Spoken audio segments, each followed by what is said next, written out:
ਸਿਰ ਤੇ ਬਿੰਨੂ ਕਰਕੇ ਮੈਂ ਫਿਰ ਰੋਇਆ ਕਰਨ ਹਾਲੀਆਂ ਦੀ ਰੋਟੀ ਪਿੱਛੇ ਹਾਲੀਆਂ ਦੀ ਰੋਟੀ ਫਿਰ ਮੈਂ ਸੋਇਆ ਮੇਰੇ ਬਾਪਿਆਂ ਦੇ ਲਈ ਫਿਰ ਅਸੀਂ ਆਪਣੀ ਪੈਲੀ ਤੇ ਨਾ ਰੋਟੀ ਸਿੱਖਣ ਨੂੰ ਇੰਨਾ ਟਾਈਮ ਲਾਤਾ ਸੋਇਆ ਲਾਤਾ ਚੱਲ ਪੁੱਤ ਤੁਹਾਨੂੰ ਸੌੜਾ ਹੀ ਜਾ ਕਰਦਾ ਹੋਰ ਕਿਤੇ ਕੈਮਰੇ 'ਚ ਮੇਰੀ ਤਸਵੀਰ ਨਾ ਲਾ ਕੇ ਲੈ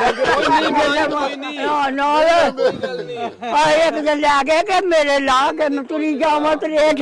ਏਦਾਂ ਸੋਟੇ ਨਾ ਉਹਨੇ ਹੌਲੀ ਹੌਲੀ ਕਾਰ ਖਿਲਾਰ ਕੇ ਮੇਰੇ ਲਾਗੇ ਖਲੋ ਗਿਆ ਭਾਈ ਮੈਂ ਚੁੱਪ ਕਰ ਰਹੀ ਉਹਦੀ ਵੀ ਤੋਂ ਬੁੱਢੀ ਨਿਕਲੀ ਉਹ ਮੈਨੂੰ ਪੁੱਛਣ ਲੱਗ ਪਈ ਮਾਂ ਹਿੰਦੁਸਤਾਨ ਤੂੰ ਵੀ ਕੋਲ ਭੰਨ ਗਿਆ